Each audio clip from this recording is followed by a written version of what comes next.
नमस्कार, India voice पर स्वागत है आपका। मैं हूं आपके साथ प्रियंका मिश्रा। दिल्ली की सीएम अरविंद केजरीवाल की हिरासत में जाने के बाद से ही सवाल है कि आखिर केजरीवाल की सियासी विरासत का दावेदार कौन। मगर जिस तरह से केजरीवाल की गैर मौजूदगी में सुनीता केजरीवाल जनता के बीच केजरीवाल के संदेश को पहुंचाने का काम कर रही हैं, उससे ये साफ है कि दिल्ली में आने वाले समय में अगर बिहार का इतिहास दोहरा दिया जाए तो कोई अचंभा नहीं होगा।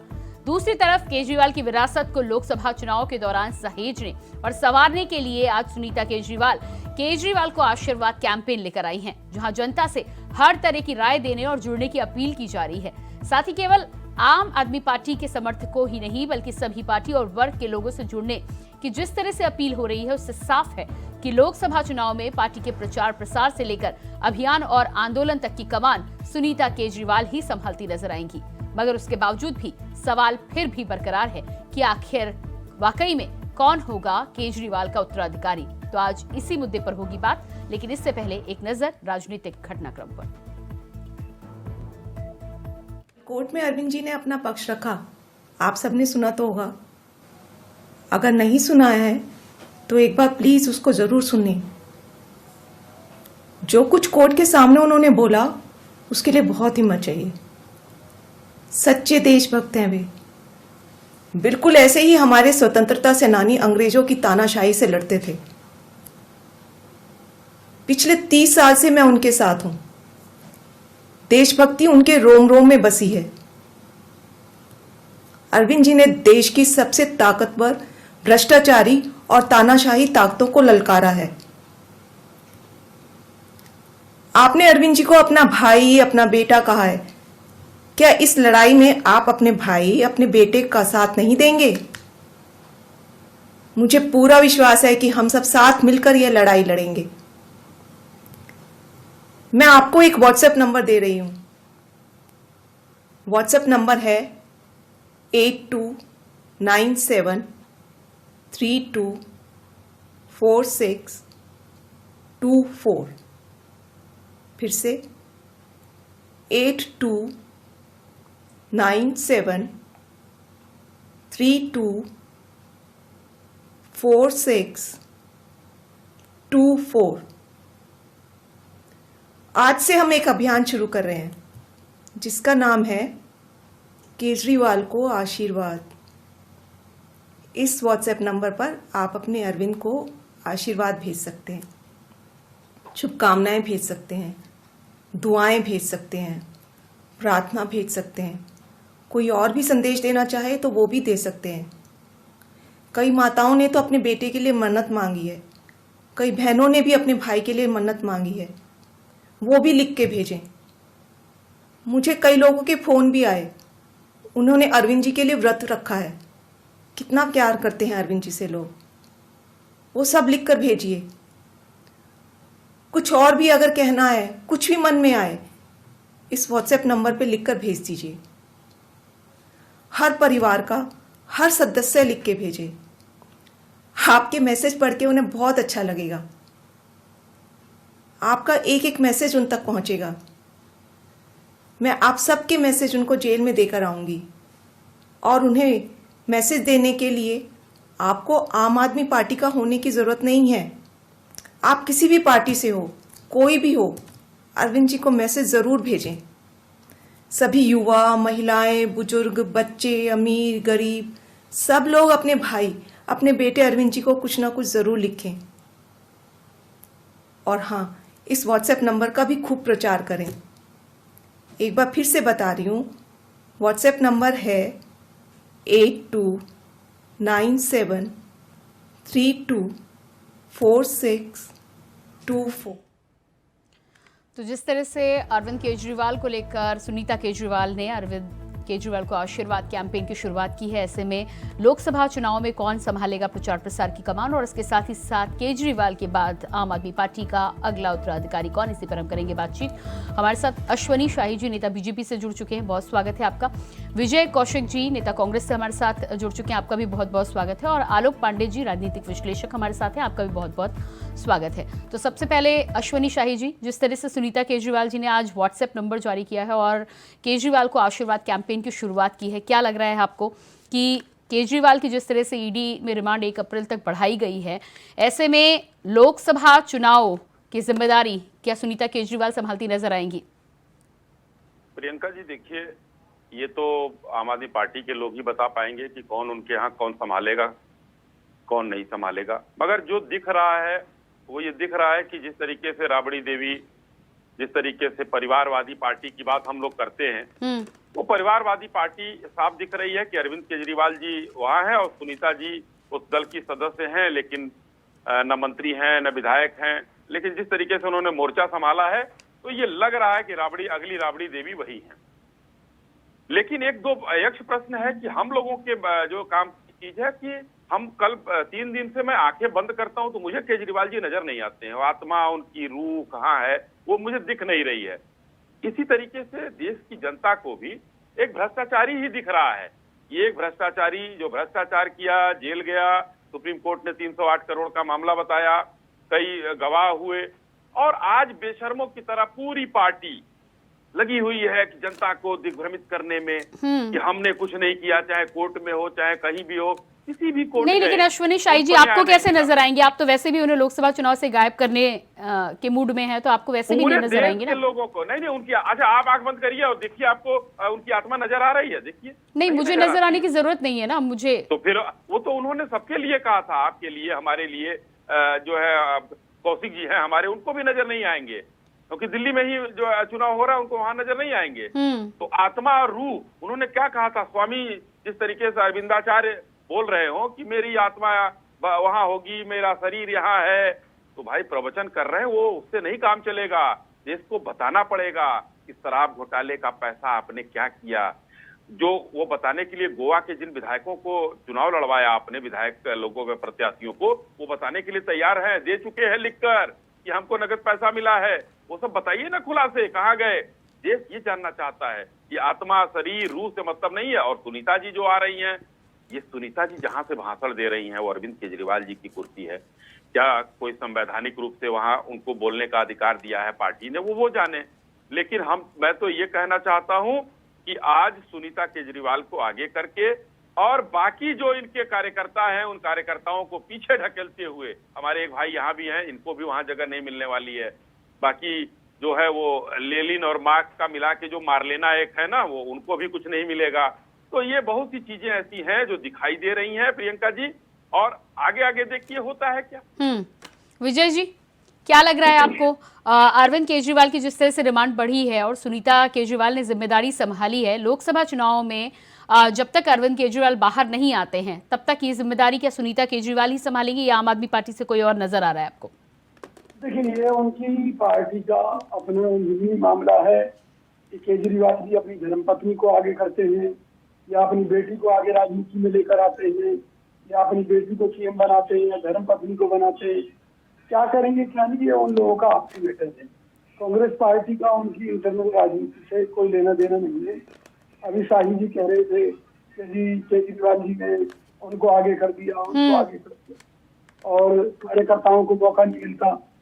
तो मैं ये कहना चाहता हूँ, आपकी पार्टी जो नैतिकता की दुहाई देती है वो कांग्रेस के लोगों को हाथ जोड़कर पैर पकड़ कर ले जाती है कि भी हमारे यहाँ आइए और हमारा कार्यकर्ता तो भाड़ में गया, शाही जी की चिंता मत कीजिए, शाही जी को हम अपने आप देख लेंगे, वो दरी बिछाने के लिए हैं, वो केवल बीजेपी का पक्ष रखने के लिए हैं, टिकट तो हम कांग्रेस के लोगों को देंगे।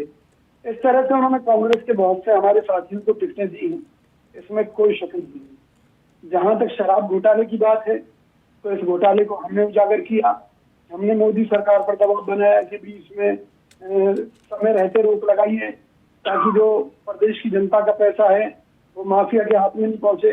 लेकिन मोदी जी केजरीवाल जी के साथ मिले हुए थे, इन्होंने जानबूझकर एक घोटाला करवाया और ब्लैकमेल करने के लिए इसकी फायदा बनाकर उन्होंने रख ली कि समय आने पर अब जैसे ही केजरीवाल जी की आत्मा जागी और उन्हें लगा कि भी मोदी नहीं, तो विजय कौशिक जी ये बात तो आप मान रहे हैं कि घोटाला हुआ है ना, तो फिर जांच हो रही है, तो फिर अब आप बीजेपी पर आरोप लगा रहे हैं। नहीं, सुन तो लीजिए।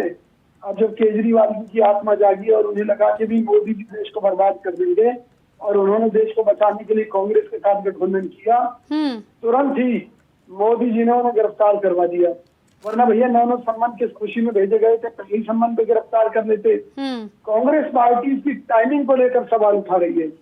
कांग्रेस पार्टी मोदी जी की नीयत को लेकर सवाल उठा रही है कि इलेक्ट्रॉन बॉन्ड का घोटाला सामने आने के नहीं बाद। तो विजय कौशिक जी, जब आप आबकारी घोटाले की बात कर रहे थे तो केजरीवाल और बीजेपी की आप जो भी कहानी बता रहे हैं वो तो अलग बात है, आपकी और आम आदमी पार्टी की ऐसी कौन सी कहानी हो गई जो आप साथ आ गए और इसके बाद सब कुछ भूल गए? भाई कुछ दिन पहले तो आप ही आरोप लगा रहे थे ना। नहीं तो हम कब आज में कह रहे हैं कि बीजेपी से जुड़े हुए हैं? हम तो ये कह रहे हैं अगर उन्होंने गलत किया है तो ये कोर्ट तय करेगी, पहली बात।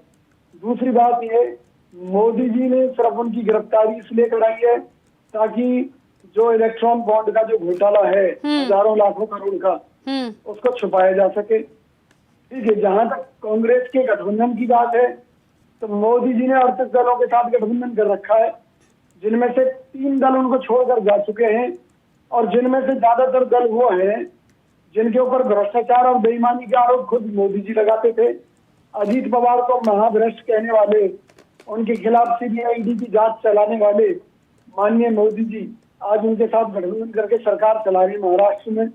अशोक चौहान, जिनको मोदी जी ने हजारों करोड़ के घोटाले का मुलजिम कहा था, दोषी कहा था, आज उनको नहीं, जांच तो सब पर होनी चाहिए विजय कौशिक जी, जांच तो सब पर होनी चाहिए, लेकिन कार्यवाही होनी चाहिए। हाँ, जांच सब पर होनी चाहिए, लेकिन भारतीय जनता पार्टी जो कर रही है वो कर रही है। आपके अलायंस में भी जो है उस पर आप सवाल नहीं उठा रहे, जो आपकी पार्टी से निकल गए उस पर ही आप भी सवाल उठा रहे। ठीक है, आपके पास मैं आती हूँ। हमारे साथ आम आदमी के प्रवक्ता नरेंद्र सोनी जी भी जुड़ चुके हैं, आम आदमी पार्टी से नेता। नरेंद्र जी, स्वागत है आपका। जिस तरह से अरविंद केजरीवाल जी की रिमांड ईडी में 1 अप्रैल तक बढ़ाई गई है और उसके बाद सुनीता केजरीवाल ने आज आशीर्वाद कैंपेन की शुरुआत की है, क्या लग रहा है आपको, जब तक अरविंद केजरीवाल बाहर नहीं आते हैं तब तक पार्टी की कमान क्या सुनीता केजरीवाल संभालेंगी? देखिए प्रियंका जी, अभी मैं आपके सवाल का भी जवाब देता हूं। मैं भारतीय जनता पार्टी के प्रवक्ता को भी अभी सुन रहा था और उन्होंने कहा कि वो बताते क्यों नहीं है कि ये शराब घोटाले का पैसा कहाँ गया। तो मान्यवर, कोर्ट में अरविंद केजरीवाल जी ने जो बयान दिया है, कोर्ट में जो माननीय न्यायाधीश के सामने जो माननीय अरविंद केजरीवाल जी ने अपनी वक्तव्य रखा है, उसमें उन्होंने साफ तौर पे बताया कि वो पैसा कहाँ गया। आप कान खोलकर सुन लीजिए, पूरी भारतीय जनता पार्टी ने कान खोलकर सुना है, आपको सुना है कि नहीं पता नहीं मुझे, सुन लीजिएगा। उसमें उन्होंने साफ तौर पे कहा है कि जिस साउथ ग्रुप के पैसे लेने की बात चल रही है, वो साउथ ग्रुप का पैसा जो मनी ट्रेल ईडी ढूंढ रही है, वो मनी ट्रेल कहाँ गया? वो मनी ट्रेल तो देश के सामने आ गया। उसने 60 करोड़ रुपए की रिश्वत भारतीय जनता पार्टी को दी है। आपको कुछ नहीं मिला उसमें। आप पता कर लीजिए, माननीय मोदी जी बता देंगे, पूरी भारतीय जनता पार्टी बता देगी सारे देश के सामने इलेक्टोरल बॉन्ड के जरिए किस तरीके से भारतीय जनता पार्टी ने शरद रेड्डी से 60 करोड़ रुपए की रिश्वत ली है। ये सारे देश के सामने। ये आप कैसा सवाल पूछ रहे हैं? आज तो सारा देश भारतीय जनता पार्टी से पूछ रहा है, आप लोगों से पूछ रहा है कि आप ये बताइए कि जिस व्यक्ति के बयान के आधार पे एक चुने हुए मुख्यमंत्री को उठा करके जेल में डाल दिया गया, एक ऐसा व्यक्ति जिसके बयान पर चांदनी चौक के जेब कतरे को भी ना पकड़ा जाए, दिल्ली के चुने हुए मुख्यमंत्री को उठा के जेल में डाल दिया गया और उस व्यक्ति ने 60 करोड़ रुपए की रिश्वत भारतीय जनता पार्टी को अश्वनी जी जवाब दीजिएगा इस पर। जवाब देना पड़ेगा।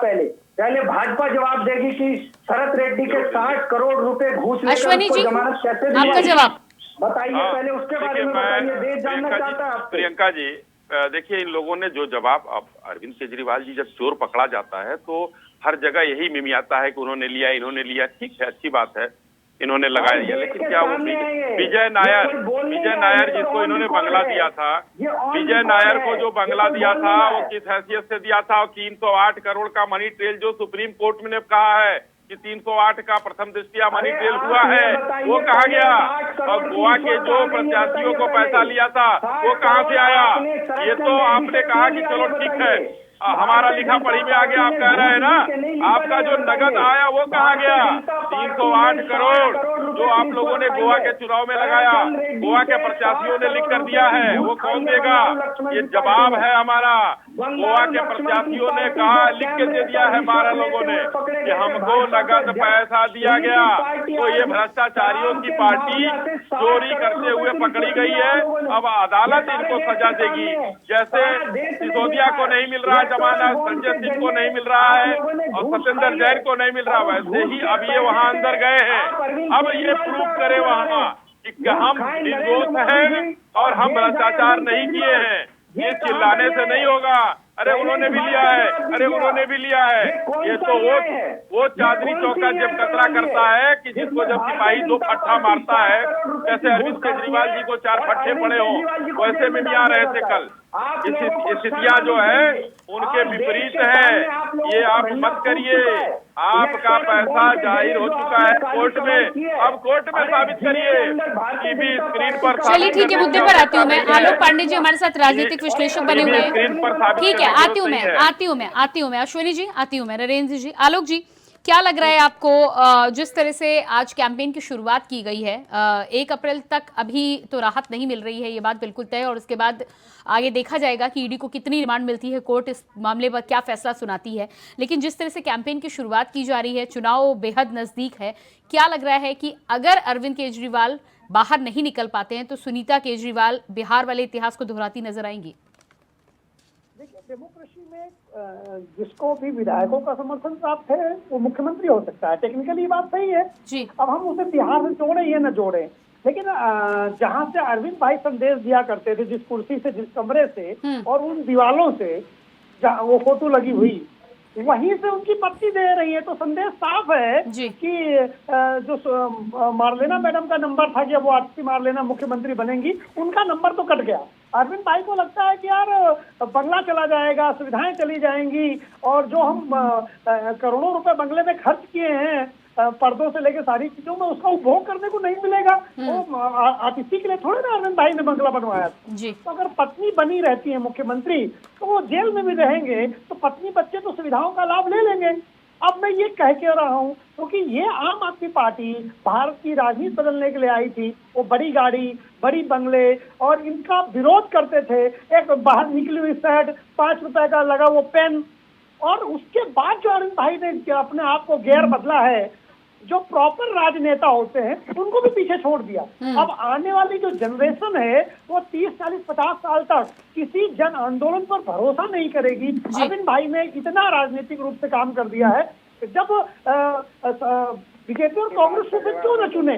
जो एस्टेब्लिश लोग हैं, कम से कम ये पता तो है कि कुछ गड़बड़ कर देंगे। अरविंद भाई ने तो आगे वाले जन आंदोलनों का नुकसान पहुंचाया है, ये बात तो कम से कम मैं आज कह सकता हूँ। अब वो दोषी है नहीं दोषी है वो न्यायालय तय करेगा, उस पर मैं कोई जजमेंट या मैं कोई भी बात कहने से बचूंगा। लेकिन मुझे लगता है अरविंद भाई अपने आधे अंग को ही मुख्यमंत्री बनाएंगे। अर्धांगिनी है तो आधा अंग अगर जेल में है तो आधा शासन करे, इसमें कोई बुराई नहीं है। जी बिल्कुल। नरेंद्र जी, देखिए अभी अशोक जी जिस तरीके से बोल रहे हैं, आप आलोक पांडे जी, मेरा नाम बिगाड़िए मत, मेरे पिता का नाम अशोक पांडे। मेरा ये कहना है कि आप कितना फेयर वक्तव्य अपना रख पा रहे हैं, ये तो आपकी अंतरात्मा जानती होगी और दर्शक जो देख रहे हैं वो भी समझ रहे होंगे। लेकिन दिल्ली के मुख्यमंत्री के रूप में दिल्ली की जनता ने अरविंद केजरीवाल जी को चुना था, और दिल्ली में जब ये सर्वेक्षण करवाया गया तो अगर अरविंद केजरीवाल जी को षड्यंत्र करके जेल में डाल दिया जाता है तो क्या करना चाहिए, तो दिल्ली की जनता ने एक सुर में कहा था कि अरविंद केजरीवाल बाहर रहे या अंदर रहे सरकार वही चलाएंगे। तो आज ये क्लियर है कि सरकार तो अरविंद केजरीवाल जी ही चलाएंगे। अब आप लोग किसी को देखकर मायने निकाल नहीं, नरेंद्र सोनी जी, आप पुराने वीडियो जिस तरह से सामने आ रहे हैं, नैतिकता के आधार पर तमाम बातें कही जाती थी और पहले जांच एजेंसियों पर भी सवाल उठाए जाते थे कि जांच एजेंसी जांच करे तो तमाम चीजें निकलकर सामने आ जाएंगी। ऐसे में अगर जेल से रहकर सरकार चलाएंगे तो पहले मुख्यमंत्री होंगे। नैतिकता के आधार पर अभी तक जहां इस तरह के आरोप लगे हैं, हर व्यक्ति ने कहीं ना कहीं अपने पद से इस्तीफा दिया है जब तक वो उस केस से बरी नहीं हो गए। देखिए प्रियंका जी, तब भी सही कहा था, कोई सबूत तो हो। ये तो नहीं है ना कि कोई षड्यंत्र करके आपको जेल में डाल दे और आपका इस्तीफा ले लें। ये तो सभी चाहते हैं, ये तो भारतीय जनता पार्टी चाहती है शीला किसी भी दीक्षित के तरीके सबूत है आपके पास? से इनसे आपको इस्तीफा तो लेकर के कौन इनको सा जेल में चढ़ा दिया कौन सा जाएगा मुकदमा किया शीला और दिल्ली दीक्षित की पे? जनता का जो आपने मत उनकी दिया है दिल्ली की इस जनता तरह ने से उसका धोई अपमान कर थी, दिया जाएगा। 2 दिन में ये तो आपने नहीं जेल चलेगा। भेजने वाले थे आम आदमी अगर पार्टी। कोई सबूत हो, आप अगर शीला कोई दीक्षित के प्रमाण खिलाफ हो आपने क्यों इस बोला बात था का फिर? आपके कि पास सबूत उन्होंने थे? किसी प्रकार की एक आपने चवन्नी भी शीला कहीं दीक्षित मिली के हो खिलाफ क्या तो बोला हम था? मानते हैं कि भाई आम इस्तीफा ले आदमी लीजिए, पार्टी लेकिन अरविंद कहीं केजरीवाल चवन्नी ने मिली नहीं एक है। चुनी हुई कहीं मुख्यमंत्री का सैकड़ों किस तरह आपने अपमान किया रेड था? मार ली, आप अपना भूल हजारों गए? लोगों के शीला आपने दीक्षित का आपने किस 200 तरह अपमान से किया था? ज्यादा लोगों के आज आपने वो बयान स्वर्ग दर्ज में करा दिए। दिल्ली के विकास की आपने तो बहुत बड़ी 500 से भूमिका ज्यादा है, जगहों पर आपने रेड कितना मार अपमानित ली। किया उनको? आपको क्या मिला आप बता क्यों नहीं नरेंद्र रहे? सोनी जी आपने जवाब क्या दीजिएगा बोला? आप, आलोक जी के सवालों का जवाब दीजिएगा। और दूसरी बात ये कि आप तो कहते थे आपको कुर्सी चाहिए नहीं, राजपाट चाहिए नहीं, अब आप कुर्सी छोड़ने को तैयार नहीं है। नहीं नहीं, देखिए ऐसा नहीं है। दिल्ली की जनता ने जो जिम्मेदारी दी है, आप ये कहिए कि वो जिम्मेदारी हम छोड़ने के लिए तैयार नहीं है।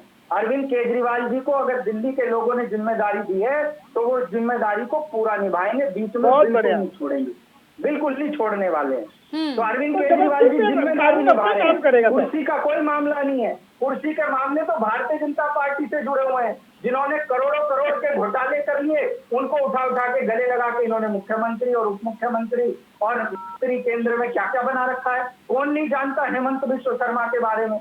कौन नहीं जानता अजीत पवार के बारे में? प्रधानमंत्री जी ने खुद कहा कि 70,000 करोड़ का शीला घोटाला दीक्षित कर वाला लिया जवाब दे अजीत पवार ने। दीजिए जरा। आज सारे के सारे इन्होंने बड़े बड़े पदों पर सर, हासिल शीला कर दीक्षित रखे को हैं। आपने क्यों तो ये फिर सवाल भारतीय जनता नरेंद्र पार्टी जी के जवाब खिलाफ दीजिएगा, है। आलोक जी के सवाल का पहले जवाब दे दीजिएगा। सर शीला दीक्षित के क्या बाद सवाल बताइए? के अगेंस्ट क्या रिपीट प्रमाण कर थे आपके पास? शीला दीक्षित क्या जी कह का रहे हैं? आपने अपमान किया था, वो चुनी हुई मुख्यमंत्री थी, आपने क्यों अपमान किया था उनका? किसका अपमान किया था? शीला जी दीक्षित, का उन्हीं का अपमान करके आप सत्ता भ्रष्टाचारी में आए किया ना। था, कहा था दिल्ली की नहीं सबसे नहीं मुख्यमंत्री देखिए, थी वो। हमने क्या कहा था? हमने क्या कहा था? हमने आपने कहा दिल्ली था इन्हें के जेल भेजो, ये बहुत मुख्यमंत्री करप्ट अरविंद मुख्यमंत्री है, केजरीवाल, सुन वो लीजिए, ठंडा लेके आप आते थे जवाब अरविंद तो सुन केजरीवाल। लीजिए। अरे सरकार जवाब तो सुन लीजिए, इतने अग्रेसिव काहे हो रहे हैं? सुन अरे लीजिए आप शीला भी। दीक्षित मेरे देखिए, शहर की थी, आप मेरे अरे शहर सुन की तो महिला लीजिए का, मेरी महाराज, बहन सुन का तो अपमान करते हैं लीजिए। और आप मुझे गुस्सा भी आप ना है? सुन तो लीजिए। आप सुनेंगे नहीं तो कहाँ से जवाब मिलेगा? मेरे बताइए। कानपुर की थी, वो आप रिश्ते में मेरी जनता बहन को लगती है। कितना बरगलाने बुरा का लगेगा प्रयास मुझे। कर रहे हैं दर्शकों को। कानपुर की हर आप बेटी जवाब मेरी तो बहन सुन है। लीजिए कम से कम। अरे जवाब तो सुन लीजिए महाराज, जवाब तो सुन लीजिए पांडे जी। अरे आप जवाब दीजिए, आपके सुनना पास नहीं जवाब आता है नहीं है। आप जवाब सुनना डुअल नहीं आता करेक्टर है भारतीय राजनीति के सबसे बड़े आप अरे लोग। भैया सारे देश के सामने है, सारा सारे देश देश देख के रहा है सामने किस आपका तरीके से दोहरा तानाशाही चरित्र हो रही दिखाई दे रहा है। अंदर। आपने शीला देश के दीक्षित को अंदर क्यों जो अपमानित किया तानाशाही था? हो रही है वो तो आपको सारा उत्तर देश देख देना रहा ही है होगा। ना। वो शीला तो सारा दीक्षित देश को देख क्यों रहा है। अपमानित किया था? क्यों भ्रष्ट कहा आपके था कहने आपने? से आपके कहने शीला से झूठ दीक्षित सच जी को थोड़ी हो आपने जाएगा। भ्रष्ट क्यों कहा या था? आपके कहने से अरविंद केजरीवाल जी दोषी थोड़े हो जाएंगे। नहीं तो आपके कहने से निर्दोष कैसे हो जाएंगे? आपके कहने से आपके नहीं कहने होगा। से निर्दोष हो जाएंगे? आपके दिखाइए। कहने से भगत सिंह हो मैं कह रहा जाएंगे? हूं, बिल्कुल हो जाएंगे। आपके कहने से हम वो तब तक सुखदेव हो जाएंगे, राजगुरु हो जाएंगे? अरविंद केजरीवाल भगत सिंह अपमान करते हैं आप भगत सिंह का। चैलेंज कर रहा हूँ आलोक पांडे जी, मैं चैलेंज कर रहा हूँ, आप एक चवन्नी का प्रमाण दिखा दीजिए। अरे 150 करोड़ का ट्रेन मिला ईडी ने कहा है। नहीं नरेंद्र सोनी जी, प्रमाण दिखाने के लिए आलोक पांडे जी क्यों आएंगे? ईडी जांच कर रही है, ईडी प्रमाण भी देगी और कोर्ट से फैसला आएगा। 50 करोड़ का ट्रेन ईडी ने आप बेगुनाही का प्रमाण दिखा देना। नरेंद्र सोनी जी, आपको मौका इसीलिए दिया गया है कोर्ट में, आम आदमी पार्टी अपनी बेगुनाही का प्रमाण दिखा दे और बरी हो जाए। यही तो चक्कर है, यही तो पीएमएलए कानून यही तो है कि आज निर्दोष व्यक्ति से पूछा जाता है कि आप बताइए कि आपने, अब मैं तो आपका मतलब है कि पीएमएलए कानून नहीं होना चाहिए, कानून पर सवाल उठा रहे हैं आप? नहीं, गलत कानून है ये। भारतीय जनता पार्टी ने संशोधन करके इस कानून अश्विनी शाही जी, जवाब दीजिएगा इस पर आप। कर दिए जिसमें असीमित शक्तियों का पीएमएलए कानून पर सवाल उठा रहे हैं नरेंद्र जी। आप किसी बहुत देर भी से आप आप किसी बहुत देर भी से आप बेगुनाह बहुत देर से व्यक्ति को पांडे जी जेल को में जवाब चढ़ा सुना रहे थे। सकते हैं मेरा जवाब सालों सुनिए, बहुत देर से पांडे जी को जवाब सुना रहे थे, धैर्य से हमारा जवाब सुन लीजिए। ये जो पीएमएलए कानून बना है किसी व्यक्ति विशेष के लिए नहीं बना है, और जब भी हम 10 साल 20 साल 5 साल 50 साल बाद हम सत्ता से हटेंगे, आप सत्ता में रहिए ना, तो हमारे लिए भी तो वो है। अगर आप रहेंगे तो ये देश के लिए बना है प्रभु। देश में चोर बेईमान उचक्के भ्रष्टाचारी जितने हैं पीएमएलए के दायरे में जो आते हैं उनके लिए बना है। और वो आपको पता चल जाएगा कि किसने बना है। आप नहीं सुनेंगे, आप नहीं सुनेंगे, क्योंकि विचलन होती है, पेट में दर्द होता है आपका। अगर सच्चाई उजागर करने पर पेट में दर्द होता है। ये चोर उचक्के भ्रष्टाचारी जितने हैं सबको दर्द होता है, सब पिटाते हैं तो कहते हैं सब नहीं, हमने नहीं किया है। भारतीय जनता पार्टी में आप सारे आप देश फिर का वही बीच कूड़ा में करकट तो आज भारतीय जनता सोनी पार्टी जी, को डस्टबिन में ला दिया आप नरेंद्र मोदी जी आप ने। नहीं सुनेंगे, आप नहीं सुनेंगे। अटल बिहारी आप क्या वाजपेयी कर की आदर्शवादी अरे भाई, पार्टी को आज डस्टबिन आप बना झाड़ू दिया लगाते भारतीय रहिए ना जनता अपनी पार्टी को। पर, आप झाड़ू नहीं, और लगाते आपने रहिए अपनी आपने पार्टी बना पर। रखा है अन्ना हजारे का आदर्श, हाँ, नरेंद्र बना सोनी रखा जी। है। अन्ना हजारे को इन्होंने भगा दिया और मैं उसी पर आ रहा था।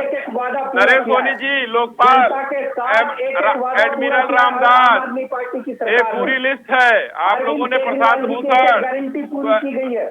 कितने लोगों को आप लोगों ने निकाला और जितने लोग थे आपके यहाँ सब आधे जेल में हैं, उनके लिए बताइए, उनके लिए क्या कर रहे हैं आप? जितने आपके भ्रष्टाचारी वहाँ पर बंद है, उनकी जमानत न्यायिक व्यवस्था से जमानत नहीं हो रही है। क्यों नहीं हो रही है? न्यायालय जमानत क्यों नहीं दे रहा है? इतने दिन से पड़े हुए हैं। आप लोग, आप कहेंगे कि हम निर्दोष हैं तो हम मान लें, और न्यायालय कहेगा कि ये दोषी है तो आप नहीं मानेंगे। इतने बड़े बेशरम आप लोग हो गए हैं। अरे भाई, बेईमानी करिए देश के साथ, न्यायालय को तो मानिए, न्यायालय के साथ बेईमानी मत करिए, भ्रष्टाचार न्यायालय के साथ मत करिए। नहीं आप तो नरेंद्र सोनी मानिए। जी, आपको क्या लग रहा है कि भारतीय जनता पार्टी ने पीएमएलए बनाया और जब भी जाएगी तो जाते जाते पीएमएलए हटा के जाएगी क्या? ये कुछ भी कर सकते हैं। आज भारतीय जनता पार्टी के हाथ में पावर है और बहुमत का फायदा उठा के कुछ भी कर ही तो रहे हैं। संविधान तो आप को क्या धीरे दिल्ली में धीरे तो आपने नहीं कर रहे नहीं, हैं? अश्विनी जी जवाब दीजिएगा, कब बनाया था आपने पीएमएलए? कब बनाया था? क्या ये आबकारी घोटाला होने के बाद पीएमएलए बनाया गया क्या? ये अब पीएमएलए तो पहले से था। मैंने तो कहा 2018 में संशोधन किया है। संशोधन किया ना, 18 में किया है ना। आबकारी घोटाला तो 2020 में निकलकर सामने आया है ना। क्या आपको लग रहा है कि आपको फंसाने की साजिश करने के लिए पूरा कानून 2 साल पहले से तोड़ मरोड़ के रख दिया गया? देखिए, ये लोग कुतर्क करते हैं और सारे आम आदमी पार्टी के प्रवक्ता टेलीविजन स्क्रीन पर आकर यही कुतर्क कर रहे हैं, लेकिन न्यायालय में बड़े बड़े वकील खड़ा कर रहे हैं, वो वहां तर्क नहीं कर पा रहे हैं। ये सारे कुतर्की एक साथ देश के टेलीविजन पर कर रहे हैं, और होता तो निकाल के बाहर रहे होते। चलिए, आती हूँ मैं, नरेंद्र सोनी जी आती हूँ। विजय कौशिक जी भी हमारे साथ काफी देर से बने। विजय कौशिक जी, क्या लगता है आपको भी पीएमएलए कानून में खामियां नजर आती हैं? देखिए, इसमें कोई शक नहीं है कि मोदी सरकार ने अपनी तानाशाही को नहीं, पीएमएलए कानून की बात कीजिए। आप पीएमएलए कानून के पक्ष में है कि विरोध में? नहीं, हम तो विरोध में हैं, क्योंकि सरकार जिस तरह से दुरुपयोग कर रही है। अच्छा, आपको भी नहीं चाहिए पीएमएलए कानून? ठीक है, बताइए ना, सिर्फ गवाही को आधार बनाकर मैं आपके खिलाफ 4 फर्जी खड़े कर दूं? भाई, कोई डॉक्यूमेंट्री एविडेंस और दूसरी चीजें तो होनी चाहिए। आलोक पांडे जी, क्या लगता है आपको ये पीएमएलए कानून जो बनाया गया था, ये तमाम विपक्ष को दबाने, डराने और 2023 में फिर से सरकार बनाने के लिए बनाया गया था क्या? देखिए, मेरा मानना है कि जो पीएमएलए कानून है, इससे मिलता जुलता एक कानून यूपीए सरकार लाने वाली थी मेजोरिटी के लिए। माइनॉरिटी एक्ट था, मैं नाम भूल गया उस कानून का, जिसमें अगर कोई भी हिंसा हो, कोई भी कम्युनल वायलेंस हो, तो इस देश की मेजोरिटी को बताना पड़ता कि वो निर्दोष। भाई साहब, झूठ मत बोलिए। ऐसा कौन सा कानून पास हुआ? अगर मैं झूठ बोलूं तो आप बताइएगा। अरे भैया, कौन सा कानून पास हुआ तो बताएंगे जो। नहीं, अब मैं बोल दूं सर, फिर मैं बताइए। मैं कह रहा हूँ लाने वाली थी, मैंने नहीं कहा कि लाई, मैंने कहा लाने वाली थी, और जिसका भारतीय जनता पार्टी विपक्ष 2003 में सोनिया गांधी का इंस्ट्रक्शन था पूरा। जो पांडे जी बता रहे हैं, सोनिया गांधी का इंस्ट्रक्शन था। आप लोग सफल नहीं हो पाए भाई। अरे सर, मीडिया में था, चर्चा हुई थी, कैसी बात कर रहे हैं? प्रपोज कानून था, प्रपोज था। आप लोग सफल नहीं हो पाए। बोलते रहेंगे तो फिर हम कैसे बोलेंगे? जवाब सुनिए विजय जी, जवाब सुनिए, फिर आपके पास में आऊंगी। विजय कौशिक जी, आपके ही सवाल पे जवाब ले रही हूँ मैं, आती हूँ मैं आपके पास। आलोक जी, अपनी बात पूरी करिए आप। मैं कह रहा हूं कि यही इसी तरह का मिलता जुलता कानून सोनिया गांधी जी ने इस देश की माइनॉरिटी को तथाकथित रूप से सुरक्षित करने के लिए, मेजोरिटी को दंडित करने के लिए ये कानून प्रपोजल आ गया था। लेकिन क्योंकि वो प्रपोजल लीक हो गया था, देश में जन आंदोलन शुरू हो गया था, इसलिए कांग्रेस पार्टी उससे पीछे हटी। तो अगर वो माइनॉरिटी के कम्युनिटी को बचाने के लिए इस देश की 85% पॉपुलेशन पर ये इस पीएलएमए जैसा कानून ला सकती थी, तो आर्थिक रूप से भ्रष्टाचारी लोगों के लाने में क्यों उसे संकोच है, क्यों विरोध है? आज भारतीय जनता पार्टी अगर इसका दुरुपयोग कर रही है, कल कांग्रेस पार्टी सत्ता में आएगी, भारतीय जनता पार्टी के लोगों को जेल भेज दीजिएगा। मोदी जी कहते हैं जो खाएगा वो जेल जाएगा, चाहे पक्ष वाला चाहे विपक्ष वाला। हम कांग्रेस की इस बात को मान लें एक बार कि भारतीय जनता पार्टी हो सकता है अपना बच्चा पोले दबा रहे, जैसे बिल्ली का बच्चा पोले दबाता है, तो आप जब सत्ता में आना तो इनको कस के नटाई दबा देना। इनकी 50% अभी भ्रष्टाचारी जेल चले जाए, 50% जब बीजेपी सत्ता से बाहर हो तब उनको जेल भेज देना। इस देश को 100% करप्शन से मुक्ति मिल जाएगी, क्या दिक्कत है? विजय कौशिक जी जवाब दीजिएगा, कई राज्यों में तो आपकी सरकार भी है, या अगर आपको वहाँ कोई खामी नजर आती है तो आप क्यों नहीं राज्य के स्तर पर तो कार्रवाई कर सकते हैं ना? राज्य का मुद्दा अलग है, राज्य की कानून व्यवस्था का मुद्दा अलग है। मैं पीएमएलए कानून की बात नहीं कर रही हूँ। जहाँ जहाँ आपकी सरकार है, झारखंड की आप बात करें तो आप केस चला रहे हैं, लेकिन निकल कर सामने आ जाए, दोषी आप प्रूफ कर दें, तो भारतीय जनता पार्टी के नेताओं से भी सवाल पूछेंगे हम। 350 करोड़ पकड़े तो आपको क्या कह रहा हूँ, बात यहाँ केंद्रीय जांच एजेंसियों की हो रही है, या तो राज्यों के आप मामले बताइए कि किन मामले में कांग्रेस शासित जो सरकार है उसने किस व्यक्ति के साथ गलत किया है। लेकिन बीजेपी का तो ऑन रिकॉर्ड है कि पहले सीबीआई की जांच कराती है, फिर उनसे 50-50 करोड़ रुपए चंदा ले लेती है। पहले जो है शराब कारोबारी के ऊपर रेड डाली जाती है, गिरफ्तार किया जाता है, बाद में उसे जो है मोटा अमाउंट ले लिया जाता है रिश्वत के तौर पर, और उसे केजरीवाल के खिलाफ जवाब दिया जाता है। अच्छा विजय भाई एक छोटा सा सवाल मैं आपसे बीच में निवेदन के साथ लेना चाहता हूँ। बहुत मतलब तू मैं सवाल हो तो नहीं पाते, जवाब भी नहीं हो पाता। चलिए ठीक है, इलेक्टोरल बॉन्ड आया, भारतीय जनता पार्टी लेकर आई, कम से कम एक कागजों पर तो आया कि हमको 2000 करोड़ मिला या 6000 करोड़ मिला, आपको 2000 करोड़ मिला, किसको कितना मिला कागज पर आया। उसके पहले 14 के पहले तो बोरे में जाता था, उसका कोई हिसाब नहीं होता था। मगर एक बात बताइए, हमारी केंद्र में सरकार है, आप लोगों का आरोप है कि हम जो है फायदा पहुंचाने के लिए दे रहे हैं। अभी हमारे सोनी साहब ने भी आरोप लगा दिया और पूरी आम आदमी पार्टी लगा रही। मगर ये 1600-1700 करोड़ आप लोगों को मिला, टीएमसी को मिला, 70-75 करोड़ आम आदमी पार्टी को मिले, इन लोगों ने क्या फायदा पहुंचाया जरा ये बता दीजिए। जैसे एक उदाहरण दे रहा हूँ, वेदांता ने 3.5 सुनिए, वेदांता ने 250 करोड़ हमको दिए, 125 करोड़ आपको दिए, आपने क्या फायदा पहुंचाया बता दीजिए। हम तो सरकार में है, हमने मान लीजिए सब लीज दे दिया उनको, आपने क्या दिया, किस डर से, कौन सी ईडी आपके पास थी, कौन सी सीबीआई आपके पास थी, जरा बता। पहली बात सुन लीजिए कि भाजपा को 16,000 करोड़ का टोटल चंदा मिला है, पूरे टोटल चंदे की बात करें, और ये डकैती है। जब कोई डकैत बहुत बड़ी डकैती डालता है तो अपनी डकैती के सबूत मिटाने के लिए उसमें से कुछ रकम विरोधियों के, अच्छा वो रकम इधर भी करा देता है। वाह वाह वाह वाह वाह, विजय जी महान है, महान है प्रभु, आप महान है। फंसाएगा तो इसका मतलब है विजय कौशिक जी कि आपको इलेक्टोरल बॉन्ड में कोई चंदा ही नहीं मिला, जो आपके खाते में गया वो भी बीजेपी ने डाला। फिर तो आपको धन्यवाद करना चाहिए भारतीय जनता पार्टी का कि कम से कम 2000 करोड़ ही सही, लेकिन डाल तो दिया। आप तो कह रहे हैं आपके पास पैसा नहीं है चुनाव लड़ने के लिए, थोड़ा इधर उधर करेंगे तो कम से कम चुनाव लड़ने के लिए पैसा आ जाएगा। विजय जी आपको तो फिर धन्यवाद करना चाहिए कि कम से कम चुनाव के लिए कुछ पैसा तो जुटाया। सुनिए, जो लोग देश को बर्बाद कर रहे हैं, देश के धनों को लूट रहे हैं, संसाधनों को लूट रहे हैं, उनका किसी बात का हम धन्यवाद करें। आप मुझे जवाब दीजिए, जो तो पार्टी नैतिकता है, एक काम करिए विजय भाई, वो 2000 करोड़ वापस कर दीजिए। साबित हो रहा है सबको इन्होंने लूट मचाई, एक कंपनी के ऊपर 286 करोड़ था। नहीं तो आप कह रहे हैं कि आपको मिला नहीं चंदा इलेक्टोरल बॉन्ड में, अगर नहीं मिला तो 2000 करोड़ जिसने दिया उसे आप वापस कर दीजिए ना। वापस कर दीजिए, ज्यादा अच्छा रहेगा। ये तो आप ले लीजिए, आप कांग्रेस पार्टी में आवेदन डाल दीजिए मोदी जी की तरफ से। अच्छा वही चाहिए नहीं, इसमें भी मोदी जी, इसमें भी मोदी जी कि भाई ये तो सोनिया गांधी चंदा खाए, विजय कौशिक जी चंदा खाए, मोदी जी उसमें आप ये वापस नहीं। कभी तो आप कहते हैं कि भारतीय जनता पार्टी ने अकाउंट फ्रीज कर दिए, कभी कहते हैं कि 2000 करोड़ आपके खाते में डलवा दिए गए इलेक्टोरल बॉन्ड से। एक ही बात पे रहिए ना फिर, एक ही बात पे रहिए ना फिर। या तो कोई पार्टी अकाउंट फ्रीज कराएगी या आपको चंदा देगी, चंदा दिलवाएगी। आपका कहना है कि चंदा दिलवा रही, तो फिर आपका अकाउंट क्यों फ्रीज कराएगी भारतीय जनता पार्टी? आप सुन तो लीजिए, चंदा दिलवाना इनकी पॉलिसी का हिस्सा था, और उसको फ्रीज करा देना ये भी इन्हीं का राजनीतिक षड्यंत्र है कि कांग्रेस पार्टी इस पैसे का इस्तेमाल न कर पाए। दूसरी बात, आप 2000 करोड़ कह रही हैं, आपके पास क्या सबूत है कि 2000 करोड़ रुपए कांग्रेस के पास? तीसरे नंबर की पार्टी है विजय जी, तीसरे नंबर की पार्टी है कांग्रेस। बसपा को नहीं मिला तो बसपा तो सवाल करे तो बनता है, लेकिन कांग्रेस का नंबर तीसरा है। उसमें टोटल चंदे की बात कर रहे हैं प्रियंका जी, तो आप कोई बहुत दूर नहीं है। प्रियंका जी मैं बता देता हूँ मैं आपको किसको कितना मिला है। घोटाला देश और दुनिया का सबसे बड़ा घोटाला है। इस देश के अंदर घोटालों की पूरी फेहरिस्त है। कांग्रेस वैक्सीन हो, कोरोना वैक्सीन का घोटाला है। इसके अलावा स्मार्ट बनाने का घोटाला है। चलिए आती हूँ मैं। आलोक जी, क्या कहना है इस पर आपका, जिस तरह से आरोप लगाए जा रहे हैं? इलेक्टोरल बॉन्ड सरकार के द्वारा, लेजिस्लेशन के द्वारा बनाया गया एक कानून था।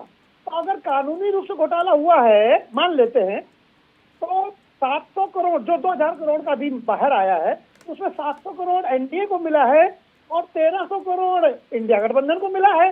तो भारतीय जनता पार्टी की तो अक्ल पर हमें मतलब बड़ा तरस आता है कि खुद 700 करोड़ लिए हैं, इंडिया गठबंधन को 1300 करोड़ दिला दिया। 65% इंडिया गठबंधन के पास टोटल घोटाले का पैसा। तो नहीं, ये ओपन है इलेक्टोरल बॉन्ड का। ये देखिए, आपको दिखा रहे हैं, ये ओपन है। आप अगर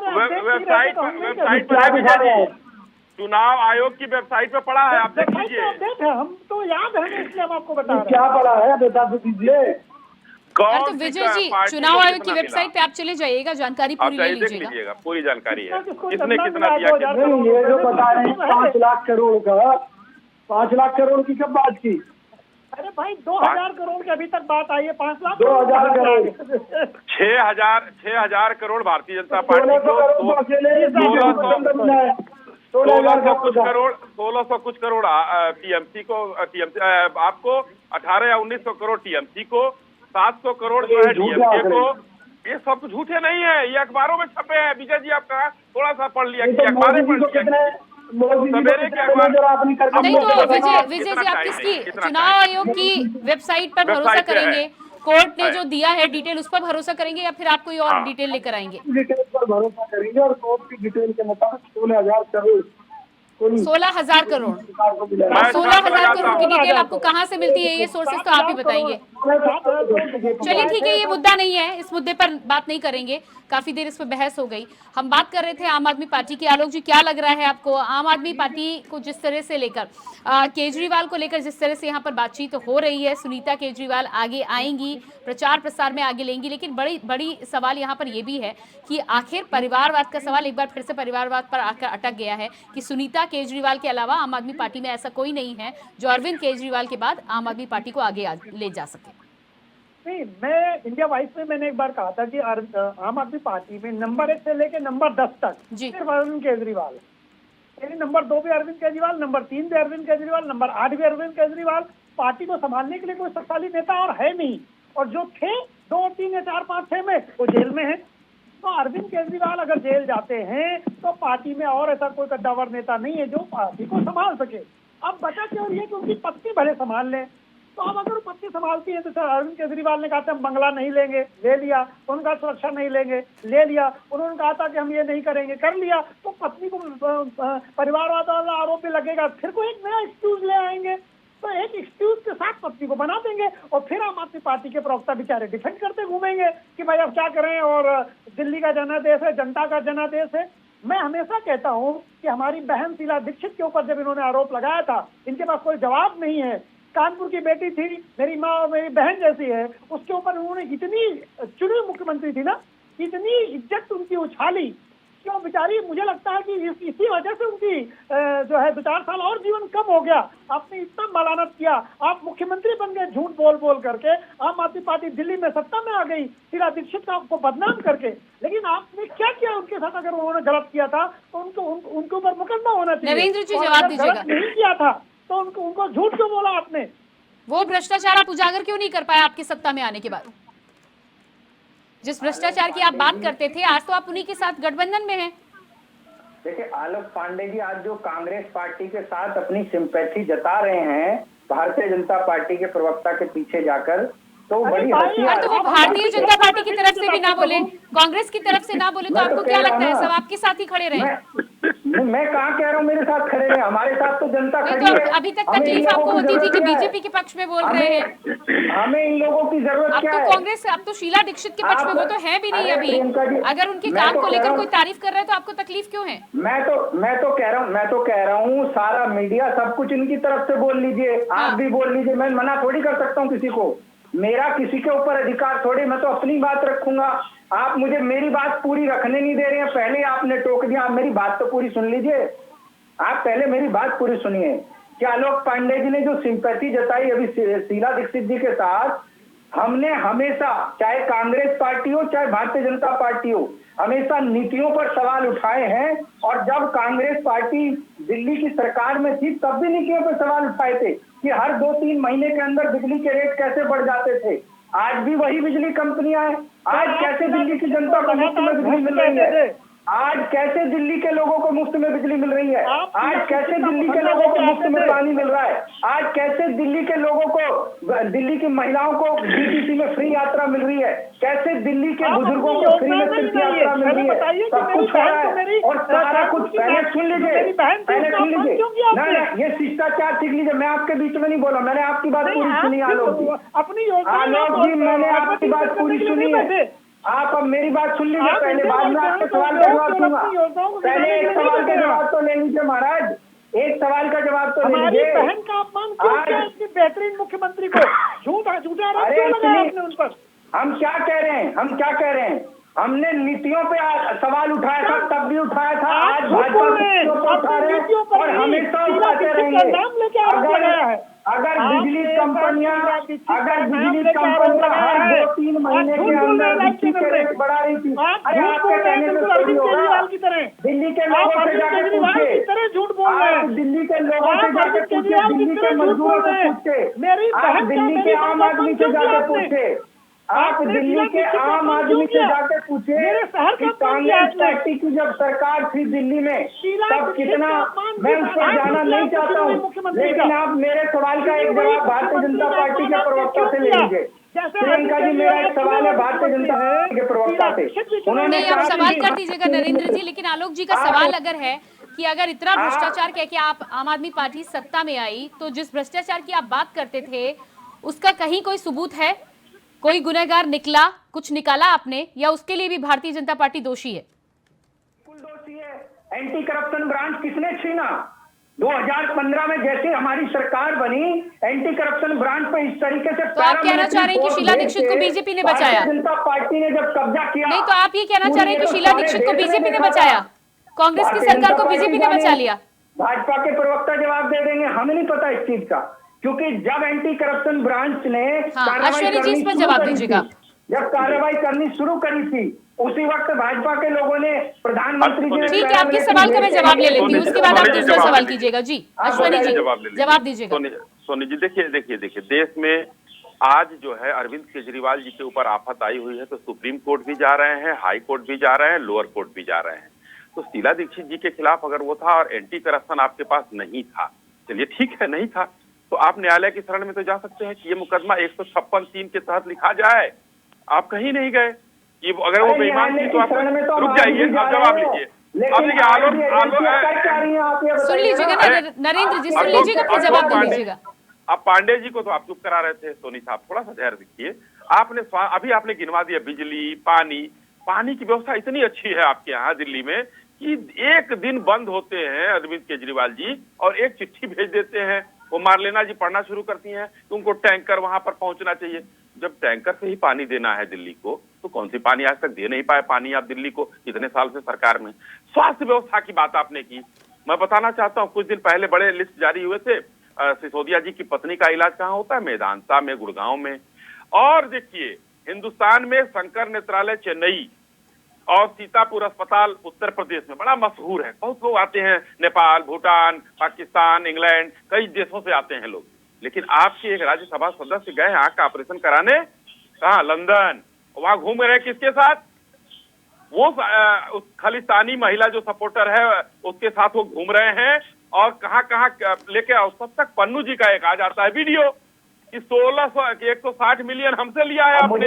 ये सारे भ्रष्टाचार, ये सारी अच्छी व्यवस्थाएं अगर आम आदमी पार्टी ने दी है, तो भाई इन खालिस्तानियों की आवश्यकता क्या है? टैंकर में पानी की आवश्यकता क्या है? हो हल्ला कमेटी जो मोहल्ला आपने कहा था उसका घोटाला कैसे क्यों किया? सत्येंद्र जैन जल में घोटाले में क्यों गए? तो ये जहां भी आपने काम किया वहीं घोटाला कर दिया। और एक और कहानी बताऊं, बड़ा इतिहास में वो रहा, अरविंद केजरीवाल जी के साड़ू की कोई कंपनी थी वहां पर गुड़गांव में, उनको 10 करोड़ का भुगतान जो है ऐसे ही कर दिया गया था, उसकी भी जांच चल रही है। उसमें पूरा एक टेलीविजन चैनल पर पूरी सीरीज वो दिखाई गई थी, मेरे पास है, मैं भेज दूंगा इंडिया वॉइस पर। तो ये स्थितियां हैं। अपने परिवार को बढ़ाने के लिए, बचाने के लिए कितने भ्रष्टाचार करेंगे आप लोग? दिल्ली की जनता के साथ क्यों खिलवाड़ कर रहे हैं? अंतिम लाइन में कह के अपनी बात समाप्त करूंगा। अंतिम लाइन, अंतिम लाइन, अंतिम लाइन, अंतिम लाइन, अंतिम लाइन, अंतिम लाइन जवाब ले लूंगा। अभी तक मैं बोल चुका होता। अभी तक जिस लोकपाल के नाम पर आए एडमिरल रामदास को आप लोगों ने लोकपाल अपना नियुक्त किया, पहले उनको ही भगा दिया। उसके बाद कितने लोगों को भगाया? लिस्ट बहुत लंबी है, मैं नहीं कहता हूं। तो आंतरिक लोकपाल नहीं है, आंतरिक शिष्टाचार नहीं है, आंतरिक भ्रष्टाचार पनपा है, जो ही वही आपका शिष्टाचार है। जी जवाब। आपके यहाँ आंतरिक लोकपाल के नाम पे केवल और केवल एक तानाशाह नरेंद्र मोदी जी है। आज आप जो बोल पा रहे हैं यहाँ बैठ के, आप यकीन मानिए, आप भारतीय जनता पार्टी की तरफ से आज बोल तो रहे हैं, लेकिन कल ऐसी स्थितियां आ जाएंगी कि आप भी नहीं बोल पाएंगे। आज तो आपको लग रहा होगा कि भारतीय जनता पार्टी जो कर रही है सही कर रही है, लेकिन अभी ये एक पार्टी की तरफ नहीं जा रहा है, एक व्यक्ति की तरफ ये देश जा रहा है। और ये स्थितियां देश में हो जाएंगी अगर यही हालात रहे। इसी तरीके से चुने हुए लोगों को जेल में डाला जाने लगा छोटे छोटे बयानों पर, और ऐसे आदमी के बयान पर जिसका जवाब अभी तक आपने नहीं दिया। आपने ये भी नहीं बताया कि शरद चंद्र रेड्डी को जमानत कैसे मिली, ये भी बता दीजिए जरा कैसे मिली। ये न्यायालय जाने, 60 करोड़ न्यायालय जाने भाई, हमसे क्या मतलब है? 60 करोड़ न्यायालय जाने। अब आप सुनेंगे नहीं, मैं तो बोला नहीं आपके बीच में। मैंने कहा न्यायालय जाने, इतना ही कहा आप मुझे सिर्फ टीवी चैनल पे इतना बता दीजिए, दर्शक जानना चाहते हैं कि आपने शरद चंद्र रेड्डी से 60 करोड़ रुपए की घूस खाई कि नहीं खाई। अभी जो आप डेटा दिखा रहे थे चुनाव आयोग का कि सारा डेटा उपलब्ध है, तो वहां ये भी उपलब्ध है कि शरद चंद्र रेड्डी जिसके बयान पर अरविंद केजरीवाल जी को जेल में डाला गया है, उसी व्यक्ति से आपने 60 करोड़ रुपए की घूस खाई है। वो विजय नायर के भी बयान पर गए हैं, विजय नायर के बयान पर गए। कैमरे पर रिश्वत लेते हुए पकड़ा गया था, बंगारू लक्ष्मण कैमरे पर रिश्वत लेते हुए पकड़े गए। विजय नायर के, विजय नायर कौन है? शरद चंद्र रेड्डी, विजय नायर कौन है? विजय नायर कौन है? आप विजय नायर तो आम आदमी क्या है? विजय नायर का बता दीजिए, आप बता दीजिए क्या है विजय नायर का? विजय नायर की भी गवाही हुई है, विजय नायर की गवाही हुई है, के कविता की गवाही हुई है, ये सारी गवाही। बंगला कैसे दिया था आपने उसको? विजय नायर को बंगला कैसे दिया था आपने? आपके कहने से अरविंद केजरीवाल जी दोषी नहीं हो जाएंगे। दोषी अब न्यायालय कहेगा। आपके सबूत पेश करना है, न्यायालय में आपको सबूत पेश करना है, आपको सबूत पेश करना है न्यायालय में कि हम निर्दोष हैं। प्रभु आप जाइए न्यायालय, हम तो भ्रष्टाचारी कहेंगे, न्यायालय तो जा ही रहे, भ्रष्टाचारी हम कहेंगे, न्यायालय में सबूत पेश करे वो। मैं कह रहा हूँ अश्वनी जी कि कल को ये कानून आप पे भी भारी पड़ने वाला है। और अरे अच्छी बात है, देश हित में भारी पड़े, इसमें कोई दिक्कत नहीं है। देश हित में भारी पड़ना चाहिए, देश का हित पहले है, ये केजरीवाल परिवार का हित नहीं है, देश का हित पहले है। हम देश हित की बात कर रहे हैं, देश हित सर्वोपरि है, पहले देश फिर हम देश के लिए चले जाएंगे कहीं। आपकी तरह भगत सिंह का नाम जो है बदनाम नहीं करेंगे। आप इस कानून को हटा दीजिए, आप कल ही देख लीजिएगा शिवराज सिंह चौहान, वसुंधरा राजे सिंधे अलग पार्टी बना लेंगे।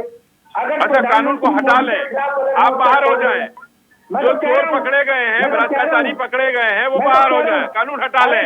मतलब आज के डिबेट का ये लफोलबाब निर्णय हुआ, आम आदमी पार्टी चाहती है इस कानून को हटा लिया जाए, आम आदमी पार्टी चाहती है इस कानून को हटा लिया जाए। भ्रष्टाचारी नाके पवित्र हो रहे हैं। भारतीय जनता पार्टी को तो आपने नहीं, नरेंद्र सोनी जी, अगर आपको अपनी बेगुनाही साबित करनी है तो बेगुनाही आप कोर्ट में साबित करेंगे, या आप ये तर्क देंगे कि आप कानून हटा लीजिए? कानून हटा लीजिए। आपको भारतीय जनता पार्टी की इतनी चिंता क्यों हो रही है? वो पार्टी बनाए तो बनाए, आपको फिलहाल तो चिंता अपनी होनी चाहिए ना कि आम आदमी पार्टी को आगे कैसे चलाया जाएगा। केजरीवाल जी बाहर आएंगे, कब आएंगे, कैसे आएंगे?